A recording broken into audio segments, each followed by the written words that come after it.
सो इस लेक्चर में हम देखने जा रहे हैं कि ग्लाइकोजेनेसिस। हमने प्रीवियस लेक्चर में हमने बताया कि ग्लाइकोजेनेसिस प्रोसेस क्या है। तो glycogenesis is nothing but the process in which there is the formation of glycogen from the molecules of glucose. Means glucose molecule से ग्लाइकोजन फॉर्म होता है, इसी प्रोसेस को हम ग्लाइकोजेनेसिस बोलते हैं।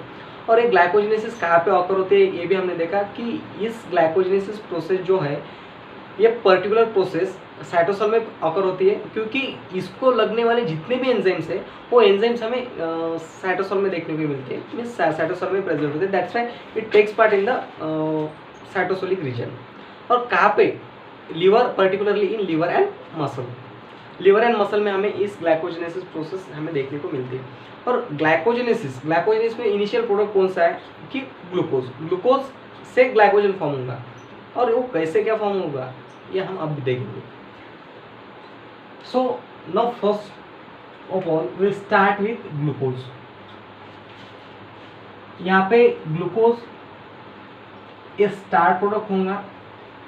अगर हम कंसिडर करें कि एक बात हमें कंसिडर करनी है, ये पूरी ग्लाइकोजेनेसिस प्रोसेस स्टार्ट करने के पहले अगर ये लीवर में हो रही होंगी तो लीवर में हमें पता है कि कौन सा एंजाइम प्रेजेंट होता है कि ग्लूकोकाइनेस, और मसल में कौन सा एंजाइम प्रेजेंट होता है हेक्सोकाइनेस।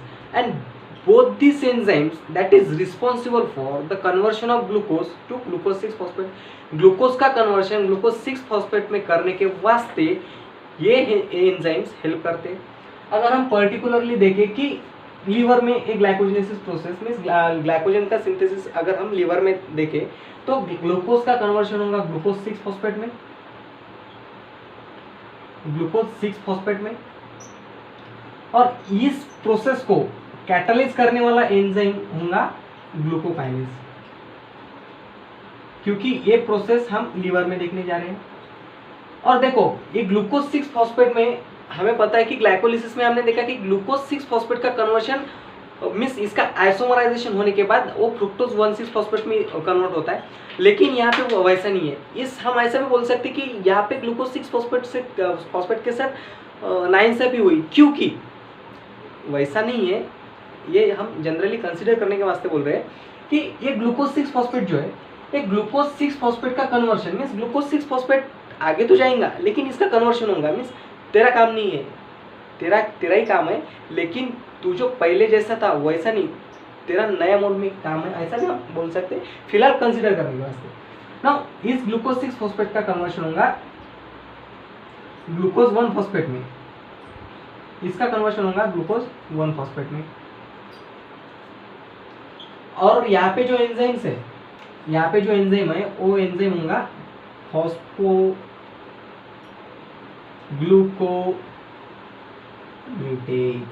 यहाँ पे जो एंजाइम होगा वो होगा फॉस्फोग्लूकोम्यूटेज। मीन्स ग्लूकोज का कन्वर्शन ग्लूकोज 6-फॉस्फेट में होगा, उसको कैटालाइज करेगा ग्लूकोकाइनेस, क्योंकि ये प्रोसेस लीवर में हम देखने जा रहे हैं। ग्लूकोज 6-फॉस्फेट का कन्वर्शन होगा ग्लूकोज 1-फॉस्फेट में, या इसको कैटालाइज करेगा फॉस्फोग्लूकोम्यूटेज, इसको कैटालाइज करेगा फॉस्फोग्लूकोम्यूटेज। नाउ यहाँ पे क्या होगा, अब आएगा यूडीपी, क्योंकि ये इस ग्लूकोज 1-फॉस्फेट ग्लाइकोजन फॉर्म करने के वास्ते एक्टिवेटेड तो होना चाहिए, मीन्स ग्लूकोज का एक्टिवेटेड फॉर्म होना चाहिए। और यहाँ पे थोड़ा चेंज आएगा।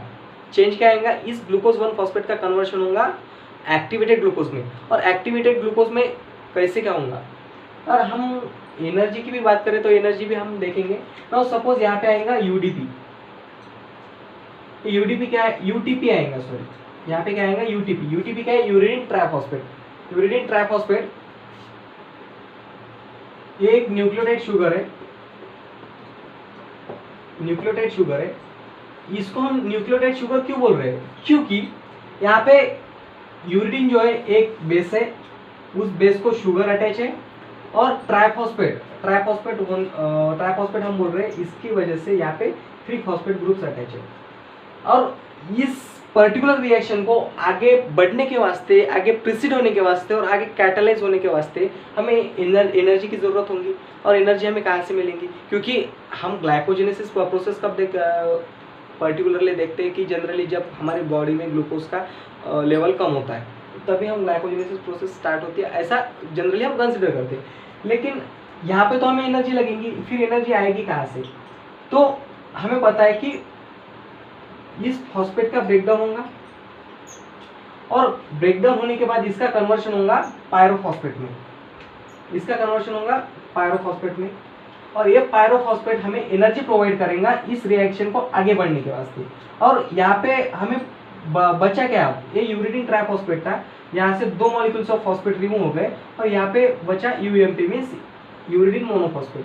और ये जो यूरिडीन मोनोफॉस्फेट है इस ग्लूकोज 1 फॉस्फेट के साथ अटैच होगा और इसका कन्वर्शन होगा यूडीपी ग्लूकोज में, means this UMP that will binds with this glucose 1 phosphate and इसका जो कन्वर्शन होगा वो उसमें होगा कि यूडीपी ग्लूकोज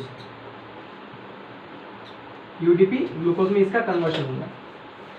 यहाँ पे 1 फॉस्फेट था, इसके पास भी 1 फॉस्फेट था, that's why UDP means uridine diphosphate glucose में इसका कन्वर्शन हुआ। और इस यूरिडीन डाइफॉस्फेट ग्लूकोज को हम कहते हैं कि activated glucose, is the activated glucose. इस यूडीपी ग्लूकोज को हम बोलते हैं एक्टिवेटेड ग्लूकोज। और यहाँ पे अगर हमें एंजाइम देखना है तो यहाँ पे होगा फॉस्फोराइलिस, यहाँ पे एंजाइम होगा ग्लूकोज पायरोफॉस्फोराइलिस। मीन्स हमने क्या देखा कि इस ग्लूकोज 1 फॉस्फेट का कन्वर्शन हुआ यूडीपी ग्लूकोज में, और यूडीपी ग्लूकोज ही एक्टिवेटेड ग्लूकोज है for the formation of glycogen. और यहाँ पे जो एंजाइम होगा हमने देखा कि फॉस्फोराइलिस मीन्स फॉस्फोराइलिस का कौन सा फॉर्म, कि यहाँ पे जो होगा वो होगा ग्लूकोज पायरोफॉस्फोराइलिस। यहाँ पे ग्लूकोज एक्टिव हुआ, हमें क्या देखना है कि ग्लाइकोजन कैसे क्या फॉर्म होता है। यहाँ पे हमने देखा कि यहाँ पे ग्लूकोज एक्टिव हुआ, लेकिन इसका फर्दर रिएक्शन के वास्ते और इसका अब एक्टिवेटेड ग्लूकोज से ग्लाइकोजन में कन्वर्ट करने के वास्ते हमें कुछ प्राइमर्स की जरूरत होगी। वो सर्टेन कंडीशंस में क्या होता है कि glycogen means short segment of glycogen that acts as the primer, but certain conditions में क्या होता है कि ग्लाइकोजन प्रेजेंट नहीं होता है, means this glycogen is not present, means it absent. So in that case क्या होता है कि glycogen it acts as a primer. और ये ग्लाइकोजन क्या है, अगर हम ग्लाइकोजन को अगर देखें तो glycogen it's nothing but the एक प्रोटीन है, ग्लाइकोजन एक प्रोटीन है, और प्रोटीन हम इसको बोल रहे हैं, बट ऑब्वियस है इसमें अमाइनो एसिड भी होंगे, और इस ग्लाइकोजनिन में का जो टायरोसिन है, उस टायरोसिन का जो हाइड्रोक्सिल ग्रुप है that will accept the glucose molecule, वो ग्लूकोज मॉलिक्यूल एक्सेप्ट कर रहा है, फिर प्रोवाइड कौन करेगा। ये बात तो आती है ना कि ग्लूकोज मॉलिक्यूल जो इसका जो टायरोसिन का जो हाइड्रोक्सिल ग्रुप है वो ग्लूकोज मॉलिक्यूल तो एक्सेप्ट करेगा, लेकिन हमें ग्लूकोज मॉलिक्यूल कहाँ से मिलेंगे। देखो हमने क्या बताया कि हमारे पास ग्लाइकोजन प्राइमर की हमें जरूरत है, लेकिन हमारे पास सर्टेन कंडीशंस क्या होती है कि ग्लाइकोजन प्राइमर नहीं है, लेकिन हमारे बायोलॉजिकल सिस्टम इतनी डेवलप है, हमारी बायोलॉजिकल सिस्टम जो है वो इतनी डेवलप है, ये नहीं हुआ तो क्या हुआ, लेकिन हमारा जो टारगेट है हम उस टारगेट से भटकेंगे नहीं, हम उसका साइड वाइज रास्ता निकालेंगे, हम उसको जो हमारे पास फिलहाल मटेरियल नहीं है उसका हम अल्टरनेटिव सर्च करेंगे, और अल्टरनेटिव सर्च करने के बाद जो हमारे टारगेट है और हमारा जो एम है उस हमारे एम पे हम चलेंगे। मीन्स हमें सही में कि हमारी जो बायोलॉजिकल सिस्टम है उस बायोलॉजिकल सिस्टम से कुछ ना कुछ तो भी लेने की ज़रूरत है कि वो हमें तो सब पता है, हम क्यों नहीं कर सकते। हमारी बायोलॉजिकल सिस्टम इतना भी रास्ता भटकने के बाद भी उसके पास जो प्रेजेंट में जो नहीं है लेकिन वो चाहिए, तो वो क्या रोते बैठती क्या, फिर वो वहाँ पे स्टॉप होती क्या, नहीं। सो उसके पास जो अल्टरनेटिव ऑलवेज प्रेजेंट होता है, मीन्स ये वो कभी डिस्टर्ब नहीं होती। सो वैसे ही हमें कुछ ना कुछ तो भी उससे सीखना चाहिए कि हमें हमारे लाइफ में जितने भी हमारे एम है, हमारे जो टारगेट है, उस डिफिकल्टीज तो आएंगी, प्रॉब्लम्स तो आएंगे, लेकिन प्रॉब्लम से हमें मुंह मोड़ना है क्या, नहीं। सो उसमें हमें अल्टरनेटिव सर्च करना पड़ेगा, और अल्टरनेटिव सर्च करने के बाद हमें हमारा प्रॉपर टारगेट है, हमारा जो एम है उस पर इफेक्ट न मीन्स उस पर इफेक्ट नहीं होने देने का है, और ऑलवेज ट्राई करो कि सर्टन अल्टरनेटिव पढ़ते रहो, हमारा टॉपिक भी नहीं है। यहाँ पे ग्लाइकोजेनिन का जो हाइड्रोक्सिल ग्रुप है that will access the glucose molecule, और ग्लूकोज मॉलिक्यूल हमें कौन प्रोवाइड करेगा, यहाँ पे जो है UDP glucose, means UDP glucose, यहाँ से ग्लूकोज मॉलिक्यूल रिमूव होगा, और जो ग्लाइकोजेनिन है, सपोज हम यहाँ पे निकालेंगे ग्लाइकोजेनिन, और ग्लाइकोजेनिन का हम निकालेंगे हाइड्रोक्सिल ग्रुप। ये ग्लाइकोजेनिन का हाइड्रोक्सिल ग्रुप जो है इस ग्लूकोज मॉलिक्यूल को एक्सेप्ट करेगा जो कि हमें यूडीपी प्रोवाइड कर रहा है। और यूडीपी ये जो ग्लूकोज है, ये ग्लूकोज कौन से एंड से अटैच होगा, सपोज हम अगर देखें इस ग्लूकोज का जो रेड्यूसिंग एंड है, मीन्स पोजीशन नंबर फर्स्ट, जैसे कि हमने पिछले लेक्चर में बताया था, इस ग्लूकोज का सपोज रेड्यूसिंग एंड, इस रेड्यूसिंग एंड यहाँ पे ऐड होगा। ऐसे ही further near about 7 to 8 molecules of glucose that will provided by this UDP, that is UDP glucose, means near about 7 to 8 molecules are provided by this UDP। और इस chain को, means इस linear chain को form करने के वास्ते यहाँ पे हमें एंजाइम हेल्प करेगा। वो उस एंजाइम का नाम है, वो एंजाइम होगा ग्लाइकोजन सिंथेज, वो एंजाइम होगा ग्लाइकोजन सिंथेज। मीन्स ये जो ग्लाइकोजन सिंथेज है, वो ग्लाइकोजन सिंथेज इस यूडीपी से ग्लूकोज मॉलिक्यूल को रिमूव करेगा, मीन्स इस ग्लूकोज मॉलिक्यूल को रिमूव करेगा, और ग्लाइकोजेनिन इसको जो रिमूव हुए वाला है, जो फ्री हुए वाला है, जो ग्लूकोज मॉलिक्यूल है यूडीपी से, वो जो फ्री हुए वाला जो मॉलिक्यूल है वो ग्लाइकोजेनिन एक्सेप्ट करेगा। ग्लाइकोजेनिन का जो हाइड्रोक्सिल ग्रुप है, मींस टायरोसिन अमीनो एसिड का जो हाइड्रोक्सिल ग्रुप है, वो उस ग्लूकोज मॉलिक्यूल को एक्सेप्ट करेगा। और ये जो ग्लाइकोजन सिंथेस है, it's responsible for the formation of alpha 1,4 glycosidic linkage. Means ये जो पर्टिकुलर है, ये ग्लूकोज मींस हमें तो यूटीपी ग्लूकोज मॉलिक्यूल प्रोवाइड कर रहा है, और ग्लाइकोजन सिंथेस जो है तो ग्लूकोज मॉलिक्यूल को यूडीपी ग्लूकोज से ट्रांसफर कर, मीन्स यूडीपी ग्लूकोज से उसको फ्री कर रहा है, और जो वो फ्री ग्लूकोज है वो ग्लाइकोजेनिन को जाके मिल रहा है, मीन्स अटैच हो रहा है। और ऐसे near about 7 to 8 molecules of glucose that will combine link to each other. और ये जो ग्लाइकोजन सिंथेस है, it's responsible for the alpha 1,4 glycosidic linkage. Means alpha 1,4 glycosidic linkage form हो रही है, मीन्स व्हाट, यहाँ पे लीनियर चेन फॉर्म हो रही है, क्योंकि लीनियर चेन में ही हमें अल्फा 1,4 ग्लाइकोसिडिक लिंकेज मिलती है। मीन्स यहाँ पे near about 7 to 8 molecules of glucose that are link to each other. Now अब क्या होता है कि यहाँ पे जो हम कंसिडर करें कि there are 3 means 1 2 3 4 5 6 7 means 7 glucose units are there. Now यहाँ पे जो ब्रांचिंग एंजाइम, हमें तो अब लीनियर चेन मिल गई, हमें पता है कि ग्लाइकोजन का ब्रांच स्ट्रक्चर होता है, हमें क्या जरूरत है, हमें चाहिए ब्रांचिंग। नाउ यहाँ पे ब्रांचिंग एंजाइम आता है, यहाँ पे ब्रांचिंग एंजाइम आता है। उस ब्रांचिंग एंजाइम का नाम है ग्लाइकोसाइल 4,6 ग्लाइकोसाइल अल्फा 4,6 ट्रांसफरेज। ये जो ग्लाइकोसाइल मींस ब्रांचिंग एंजाइम जो है ग्लाइकोसाइल अल्फा 4,6 ट्रांसफरेज, ये एंजाइम इस लीनियर चेन पे जाके अटैच करेगा, और इस ग्लूकोज मॉलिक्यूल्स को, मींस हमारे पास ग्लूकोज मॉलिक्यूल्स है, ये near about 7 to 8 glucose molecules आ गया। यहाँ पे ब्रांचिंग एंजाइम एक्ट करेगा, यहाँ पे जो है वो ब्रांचिंग एंजाइम एक्ट करेगा, और इस particular means towards non reducing and, means इस लीनियर चेन का जो नॉन रिड्यूसिंग एंड है, मीन्स कौन से पोजीशन, 4th पोजीशन की तरफ से, इसका जो नॉन रिड्यूसिंग एंड है वो इसको इस लीनियर चेन पे ट्रांसफर करेगा। मीन्स यहाँ पे क्या फॉर्म हुई वाली है, अगर हम यहाँ पे देखें, ऐसी चेन थी पहले हमारे पास, यहाँ पे near about 7 to 8 molecules of glucose. Now क्या हुआ, यहाँ पे ग्लाइकोजेनिन, और ऐसे यहाँ पे हमें ब्रांच मिली, और ये ब्रांच हमें कहाँ से मिली, ब्रांचिंग एंजाइम से। और ब्रांचिंग एंजाइम कौन सा है, ग्लाइकोसाइल अल्फा 4,6 ट्रांसफरेज।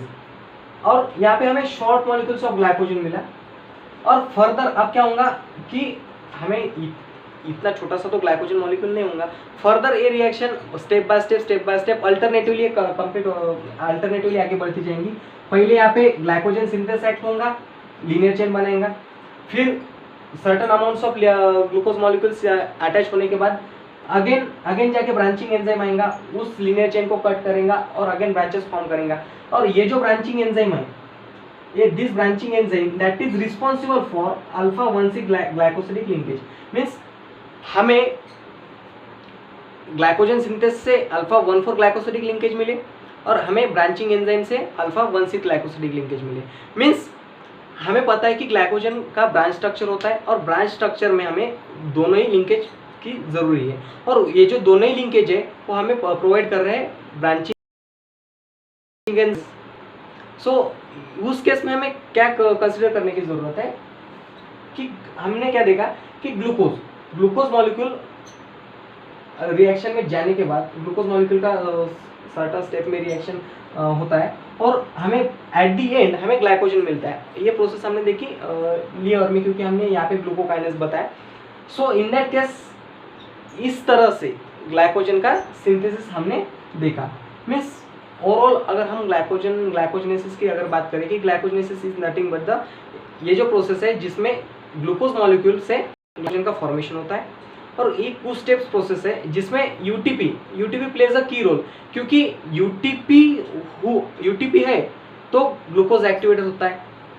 और यूटीपी हमें क्या क्या जो जब 2 molecules of phosphates that get removed, so it will provide the energy for further steps. Means UTP एक की रोल प्ले कर रहा है, जैसे कि हमें वो एनर्जी भी प्रोवाइड कर रहा है और हमें वो एक्टिवेटेड ग्लूकोज भी प्रोवाइड कर रहा है। Means UTP means uridine triphosphate, और यूरिडीन ट्राइफॉस्फेट क्या है, इज द न्यूक्लियोटाइड शुगर। और सेकंड कौन सा हमने देखा कि ग्लाइकोजनिन क्या है, इज द प्रोटीन है तो बहुत ऑब्वियस है, उसके पास अमाइनो एसिड है, और उसका जो टायरोसिन अमाइनो एसिड है उसका जो फ्री हाइड्रोक्सिल ग्रुप है वो ग्लूकोज को एक्सेप्ट करेगा। मीन्स प्राइमर तो नहीं है हमारे पास ग्लाइकोजन का प्राइमर तो नहीं है। सो हमारे पास क्या है, सो इन दैट केस हमारे पास क्या है, ग्लाइकोजनिन है। ग्लाइकोजनिन क्या करेगा, ग्लूकोज मॉलिक्यूल का एक्सेप्ट करेगा। ग्लाइकोजनिन और यूडीपी ग्लूकोज उस पर ग्लाइकोजन सिंथेस एक्ट करेगा और ग्लूकोज को ट्रांसफर करेगा, ग्लूकोज को वहां से फ्री करेगा यूडीपी ग्लूकोज से, और वो जो फ्री हुए वाला जो ग्लूकोज है वो ग्लाइकोजनिन एक्सेप्ट करेगा, और ऐसे कुछ मॉलिक्यूल्स ऑफ ग्लूकोज यूडीपी को हमें वहाँ से प्रोवाइड करेगा और एक लीनियर चेन फॉर्म होगी। एक लीनियर चेन फॉर्म होने के बाद सर्टेन में 7 to 8 arginine 7 to 8 glucose molecule accept करेगा, और 7 to 8 ग्लूकोज मॉलिक्यूल एक्सेप्ट करने के बाद फिर जाके वहाँ पे ब्रांचिंग एंजाइम एक्ट होगा, और ब्रांचिंग एंजाइम उस particular near about 4 to 5 glucose molecules को वहाँ पे कट करेगा और उस लीनियर चेन पर से वो ट्रांसफर करेगा ब्रांच फॉर्म करने के वास्ते। मीन्स वहाँ पे ब्रांचिंग एंजाइम भी हमने देखा कि ग्लाइकोसेल अल्फा 4,6 ट्रांसफरेज। यहाँ पे जो 2 एंजाइम हमने देखे कि glycogen synthase it is responsible for the formation of alpha 1,4 glycosidic linkage, means it's responsible for the formation of linear chain. हमने glycosyl alpha 4,6 transferase, it's responsible for the formation of branches. Means ऐसे जो जैसा ग्लाइकोजनिन और UTP का हमने important role देखा, कि इस तरह से हमने ग्लाइकोजेनेसिस प्रोसेस को हमने कंप्लीट किया। सो आगे जाके नेक्स्ट लेक्चर में हम देखेंगे कि ग्लाइकोजिनोलिसिस क्या है, मीन्स ग्लाइकोजन का ब्रेकडाउन होने के बाद हमें ग्लूकोज कैसा मिलता है। So it's all about glycogenesis.